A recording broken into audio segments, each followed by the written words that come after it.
doing his thing. Welcome to the EMN podcast, where philosophy meets disaster and uncomfortable truths meet the profession we call emergency management. This is not safe space thinking. This is the arena. Let's begin.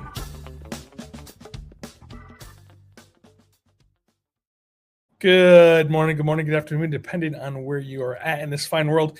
But you may notice that Dan looks a lot different today. Hey, Andrew, welcome. Good morning. Nice to join you, Todd. Thanks for being here. And it's always nice to see you. And how are things over there on the East Coast today? I know it's a little colder than.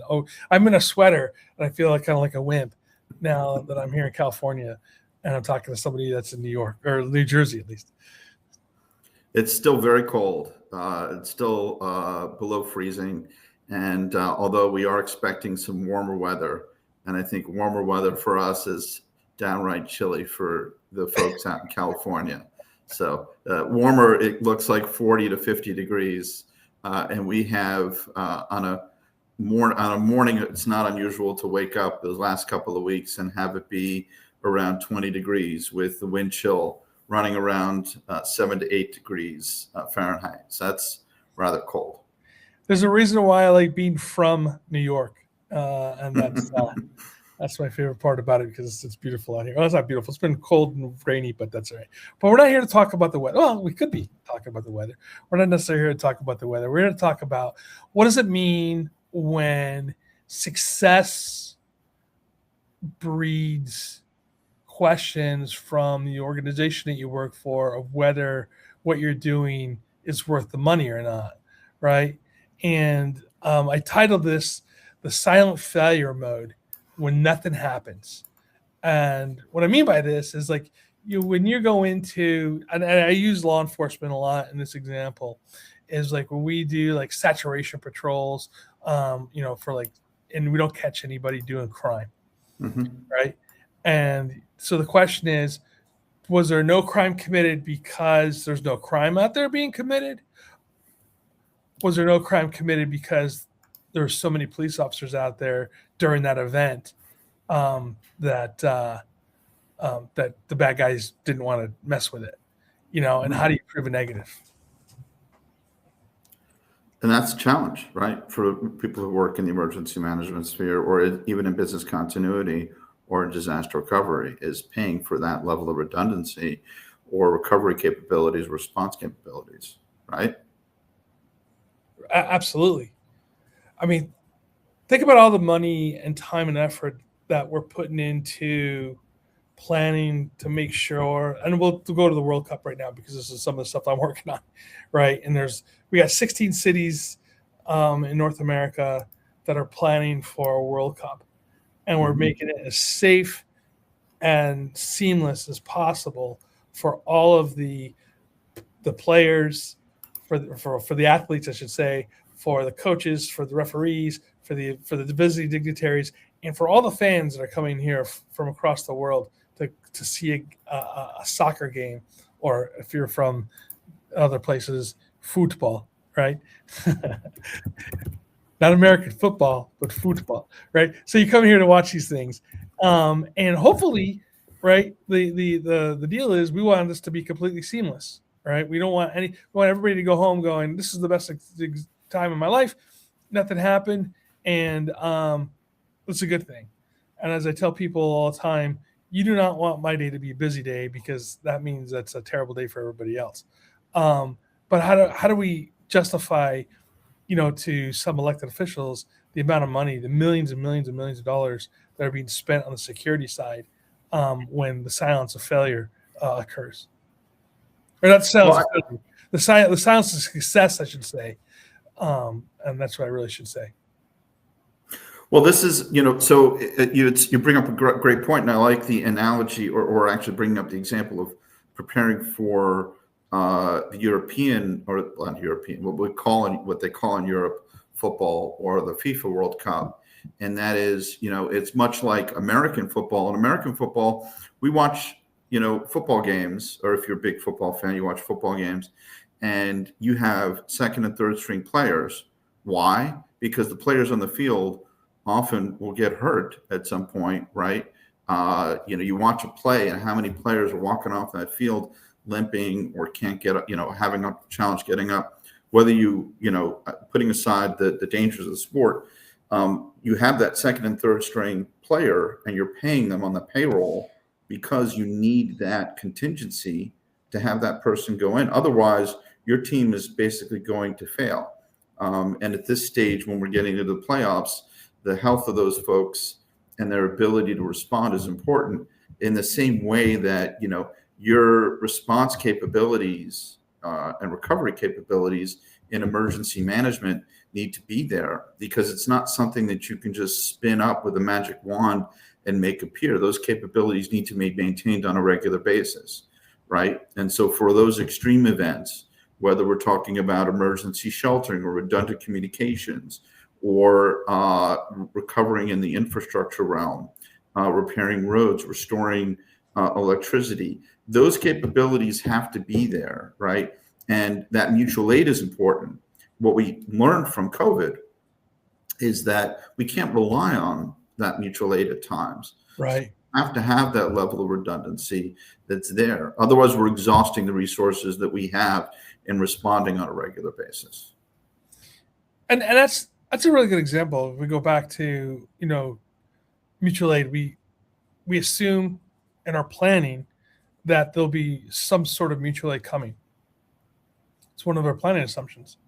And when we saw what happened with COVID, that, hey, everybody was on their own for a couple of years, realistically. There wasn't the white knight on a horse waving his flag, coming in. That wasn't occurring.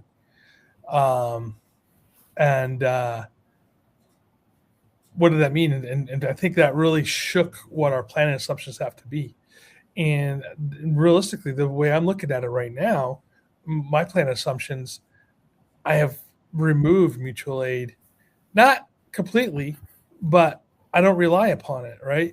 And I'm thinking of the large scale earthquake here in Southern California, that if we have that 7.0 earthquake or whatever that can occur, say the Newport Inglewood, which runs underneath the city that I work for, there's the earthquake that occurred, the devastating earthquake, I think it was in 32 or 33, somewhere along that lines, that destroyed Long Beach. When we think about that type of earthquake that can come, I'm on my own because it's a regional event and I'm not expecting mutual aid. So this is when I started having conversations with my community about capacity building and really getting into, and we've had this conversation a bazillion times, but having this going into the faith-based organizations, like the clubs, the business community out here, and talking to them about capacity building and them being prepared and ready to be on their own for a period of time after a disaster occurs, right? That this is this is the mindset that we have to have. And we need to remove that mindset that somebody's coming in to help us. Now, if they come, that's awesome, right? We could ask for it and hope for it, but let's plan for being on our own.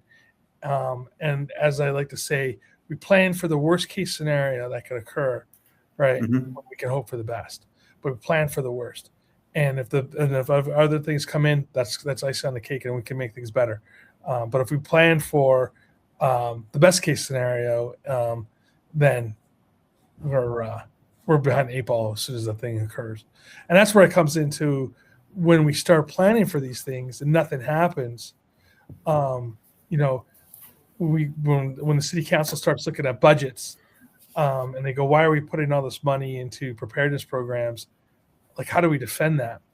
I know how I have an idea, but I'm asked that question in general. If anybody's out there listening, and I'd like to hear that in the comments as well, how do we defend putting money in for things that may or may not occur? I don't know. So go ahead, Andrew. Well, I'm sure you have good justifications for it. I think one of those is, as people probably know who listen to your program on a regular basis, Englewood is where SoFi Stadium is located. And so you have, how many people does SoFi Stadium actually, how many For people can host? for a football game, it's around Yeah. 70,000. There's 70,000 people. So you have 70,000 people plus your vendors, plus all support infrastructure, right? Surrounding businesses, all the other services that are involved there. And how many games, how many events a year? Probably over 100, Oh, for 150. sure, more than that. Yeah. So, you are host to all of these people coming in, not to mention the fact, unless I'm stating this incorrectly, you will be a host site for the FIFA World Cup, correct? Absolutely, 8 games. Yeah. Mhm. 8 games. So, those are things, that's not something, oh, let's figure this out on the day of, if I may quote Fran Tarkenton, every day is game day in Englewood. So that alone is part of that. Plus the local population. I mean, local population, your residents, right, and the communities that are there. And I think if I just change gears a little bit here and switch the sort of vantage point, and I'm looking at the recent article that came out from Crisis Lab from Kyle King that I think you were part of, correct? Yes. In the group that was there. I had a chance to sort of briefly go through it. It's the podcast is in my file to listen to today, so I'll have a chance to listen to it in greater depth. But one of the things that I think that we're challenged with is, the perception of we're not asking for unreasonable amounts, but that ounce of prevention is worth that pound of cure overall, and we need to think beyond of the walls that we're within. Right, you have a limited number of staff in Englewood.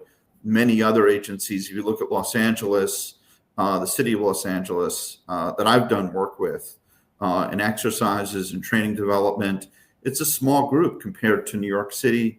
New York City has anywhere from about 100 to 180 staff. They're understaffed and under-resourced, so they don't have the number of people, certainly in terms of expertise, to focus on specific areas. So we need to move outside of that, as I think you're stating, to look at I know we talk about the whole of community, but the reality is, right, that whole of community are the faith-based organizations, community-based organizations, private sector organizations, the chambers of commerce.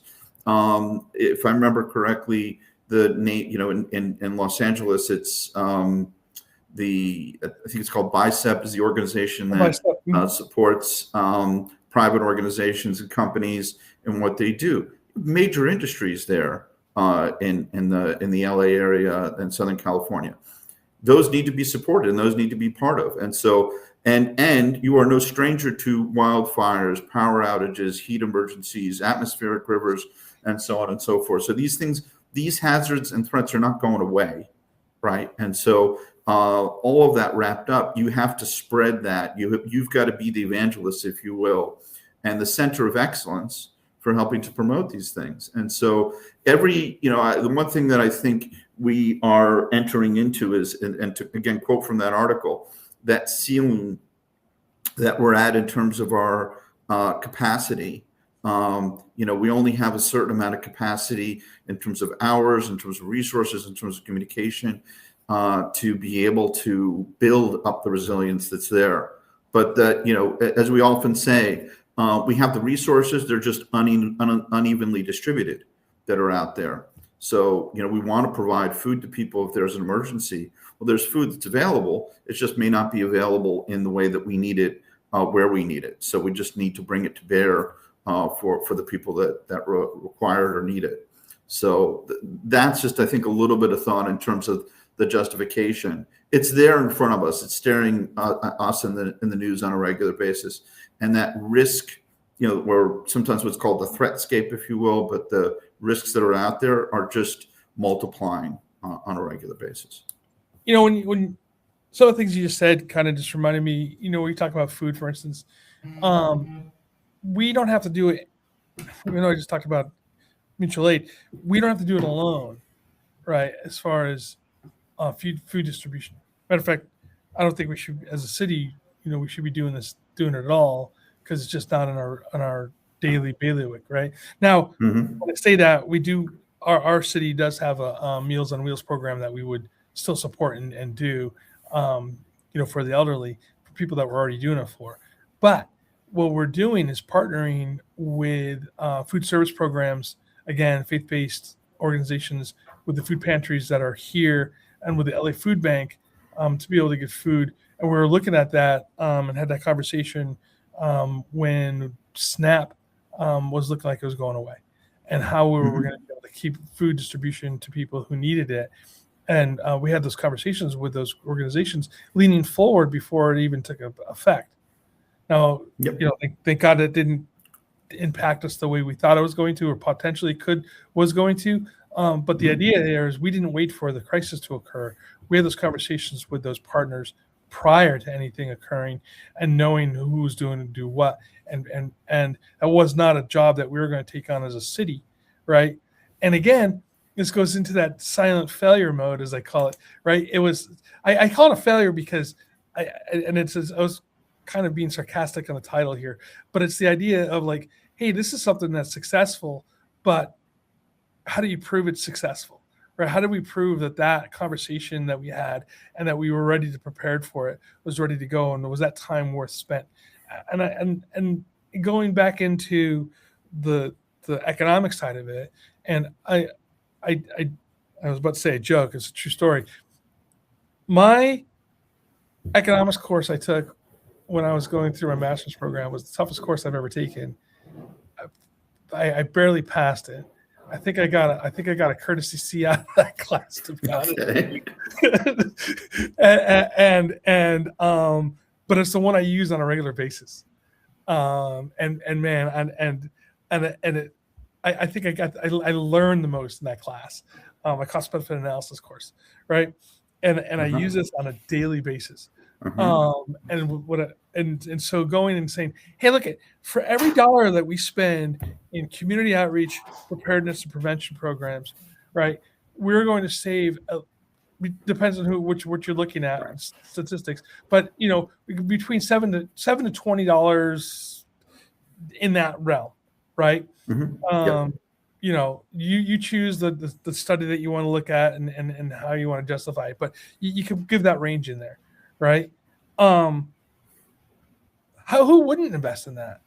I mean, like, if I told you give me $1 and I'm going to give you 7 back at a minimum, that's easy.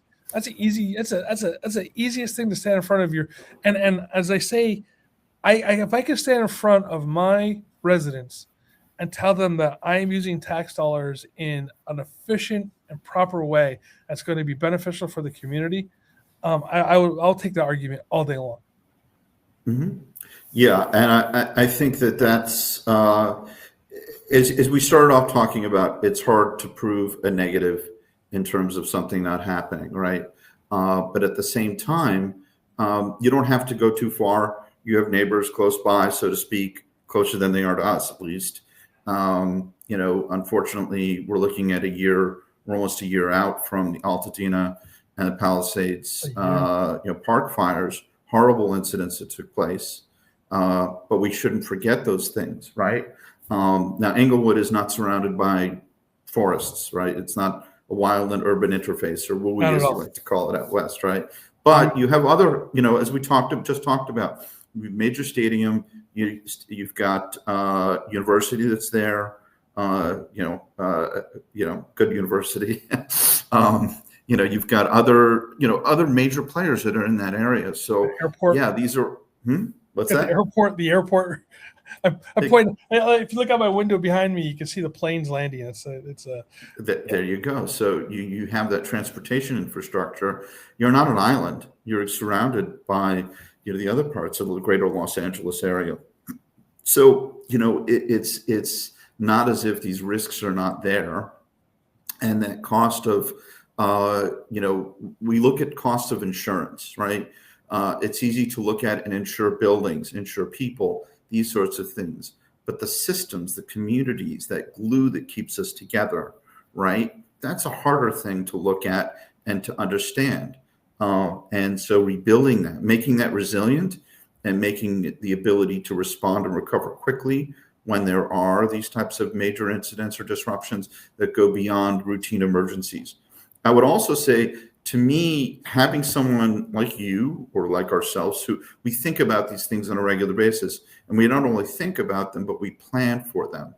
So for the elected leaders who are there, mayors, city council, those sorts of things, we want to have people like yourself and others who are not only thinking about these things, but planning for them, engaging the community in planning, and actually are able to coordinate the resources to be able to respond effectively. And to me, having someone that's doing that helps those people sleep better at night.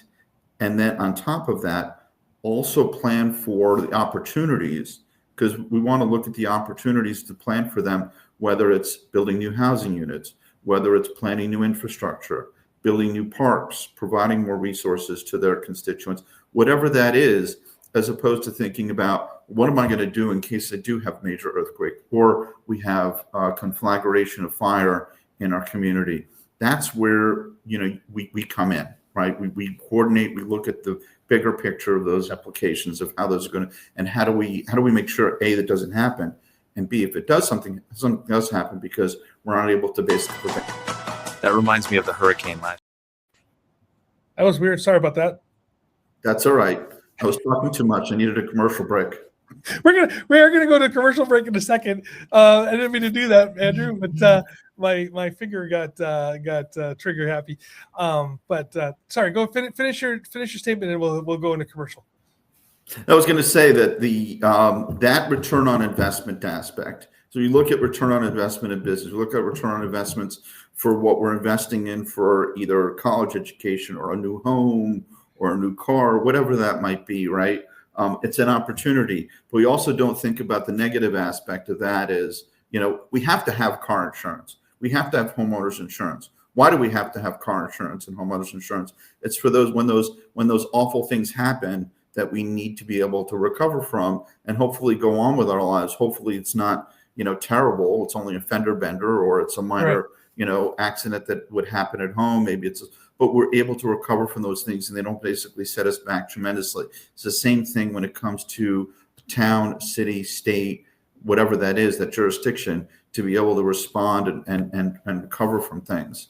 It's sometimes easy to, when you've got blue sky situations, and, I know right now it's kind of hard to argue that in California, because you've had your atmospheric rivers and terrible fires and things like that. And so, you can make that argument, but in the blue sky situations, when we're looking at money and resources are scarce, it's harder to make that argument, but the argument can still be made there. No, absolutely. And I agree with you 100% on that, Andrew. And thanks for that. Hey, real quick, everybody, we're going to jump into not a commercial, but I know you all have stories to share. And that's one of the things that we want to do here at EMN is help you share your stories. But I want you to listen to this quick little ditty. That reminds me of the hurricane last year. Oh, I remember that. We were up for 3 days straight. You've seen the chaos. You've made the calls. You've held the line. Now, it's time to share the story. Operational Tales is live, and EMN wants your real-life moments. The hard-won lessons, the inside jokes that saved the ship, the quiet wins that made all the difference. Write it raw. Keep it safe. Make it count.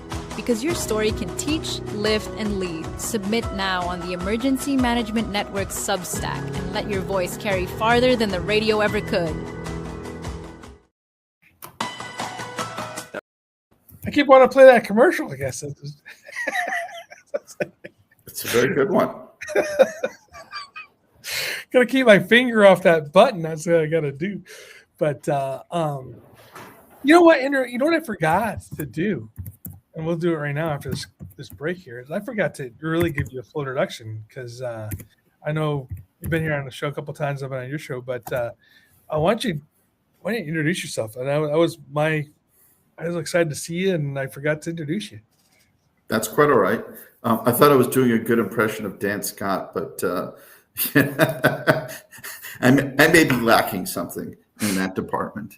So with all due respect and appreciation for Dan, my name is Andrew Boyarsky, and I'm president of Pinnacle Performance Management. We're a small consulting company that focuses on emergency response, recovery, business continuity, and also project management for emergency managers. I have a book out called Riding the Wave, Applying Project Management Science in the Field of Emergency Management that is in Routledge Press. It's available wherever you decide to buy your books. I also have a podcast called Riding the Wave, Project Management for Emergency Management that's part of the EOC Voices podcast network, alongside our other great voices like Todd DeVoe and others. And then in addition to that, I'm a writer on the EM network, where I publish an article about a month, every month. When I'm asked, I can write a little bit more upon request, so I do that as well. I do have a workshop that's based upon the book that you will see coming hopefully to a town or location near you. And if you want some more information on that, I'm happy to talk. So and I have been working in emergency management for, I guess, far too long, at least a couple of decades at this point. My experience started in the 90s working in humanitarian relief, and then stretched into emergency management in the New York and New Jersey area, although I've done work for the esteemed Los Angeles Emergency Management Department, as well as for FEMA and others. So that's all about me. Thanks, Andrew, for that. And I'm sorry I didn't put that in the beginning. You know what's wild is I remember I still feel like I am, like when we were like first starting in the field and we're young and we're invigorated, ready to go. And then like now you turn around and you're the seasoned old guy in the room. And you're like, when did that happen? A little less hair, maybe a little grays in the side and a little extra tonnage around the middle. And there we are. Now we're the old guys in the room. Seasoned people, seasoned. Not so. Yeah. So I actually had a nice conversation with my former boss from the Red Cross days when I worked for the International Federation of Red Crescent Societies. I'll say this: he's a little bit older than I am, and he has been around. And it's one of those things. It's nice. I think that age does not necessarily translate into wisdom. So I will say that. And at the same time, I think there's a lot of things when I spoke to him, and that podcast, again, is also available on the network. And just listening to that is really apt. And we were talking about this moments before this, about how, we tend to look at things on the surface. This is what's in front of us, but sometimes we don't see what's behind things that are happening. What are the forces at play there? And also listening to everything, as he put it, everything has a before, everything has a history associated with it. And the example that Michael Stone was my former boss. And he's actually president of the Alumni Association of the IFRC. And he talked about, how if we look historically, that the roots of that conflict in former Yugoslavia stretch back to the Battle of Kosovo Polja, Kosovo in 1398. So it goes back very far. Now there's modern antecedents as well, but anyway. I read a book that you recommended to me on the Balkans, and it's about 18 inches thick. Is this the one by Misha Glenny? Yeah. Oh yeah. Yeah. And I was just like, but it was good. It was good. It was definitely not light reading, that's for sure. And more. No, I never assign light reading. My light reading on my nightstand right now is Raven Rock. Oh, Raven Rock is awesome. Yeah, it's people read they read fiction just to I read doomsday stuff. So 5 days at Memorial during the middle of the pandemic. Some stuff that's uplifting for me. See, but the interesting thing, going back to bring this to our conversation today, is those books explain why that if we lean forward and nothing happens, a lot of it has to do with our planning processes and what our successes, right? And these nothing happen events truly are because we do what we're doing and behind the scenes. We're doing all this pre-planning. Because if we didn't do all this pre-planning, I'm not going to say that the parade route would go sideways, but there's a high probability that the parade route would go sideways, right? Because if you think about planning for like the Macy's parade for Christmas, for Thanksgiving, or the Pasadena parade, the Rose Bowl parade, the Rose Parade, before the Rose Bowl, these are long parades with lots of floats and moving pieces, and the kids that are marching in the parade practice making those turns with the bands, right? And they practice for hours to make those turns with the bands. And the people that are bringing the floats for the Macy's Day Parade practice making those turns with the floats without the floats being in their hands. And so all this practice goes into it, so it looks seamless when the parades occur. All right. Yeah. And if you don't do these things beforehand, right, it's not going to be seamless. And our job as emergency managers, when we're looking at these planned events, is to make it so it doesn't look like anything was planned. To make it look like behind as the the behind the stage thing in a Broadway play, right? All the stuff that's happening behind the stage that's going on with the curtains going up and down and all this kind of stuff. And one last thing on that, and then I'll leave it to you to end us out.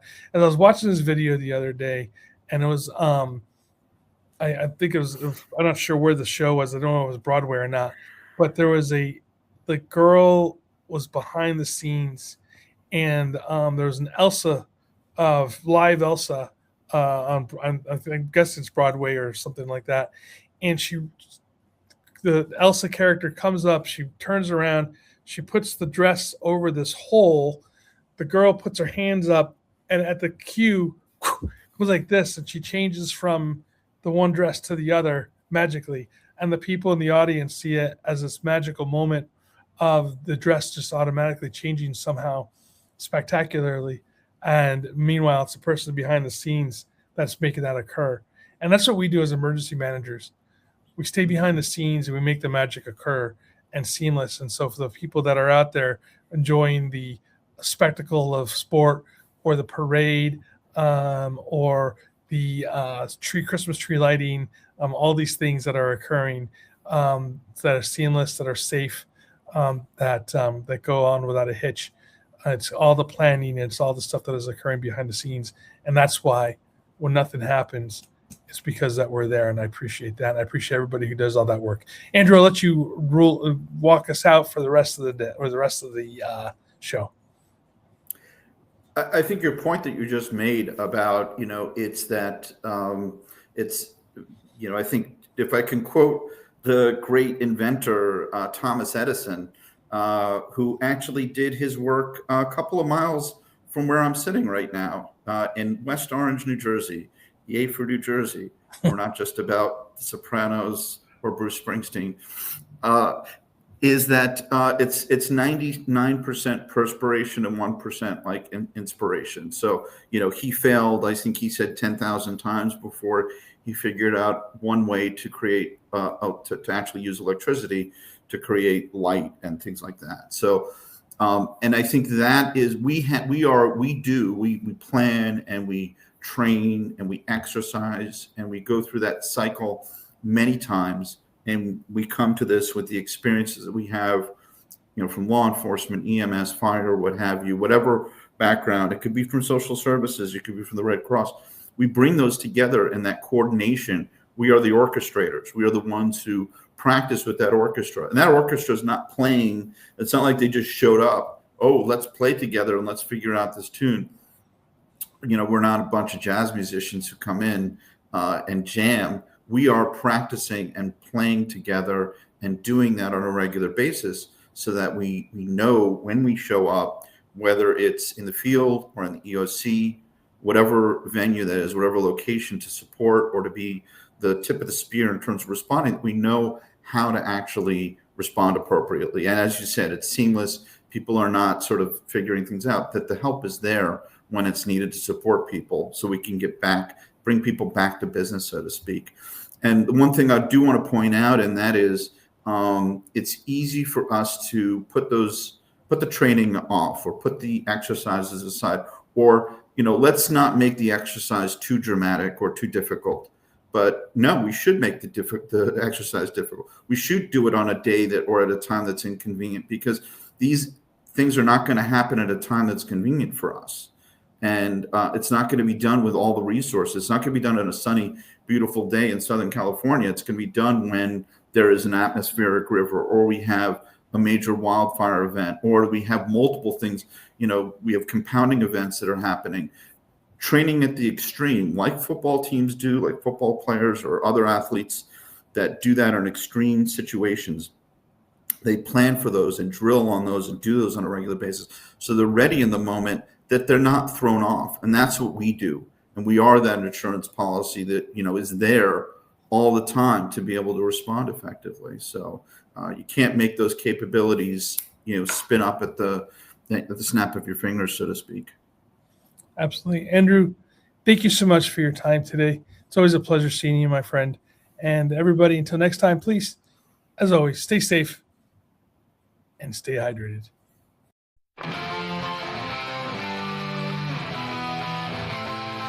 When the sirens scream out loud, or the voice that breaks the cloud, heads held high when things go wrong, will guide you through its strength and song. Disaster strikes without a sound, chaos reigns but we're around. Public safety in our hands, standing strong in every land. Emergency management, we're the guide in the night. In storm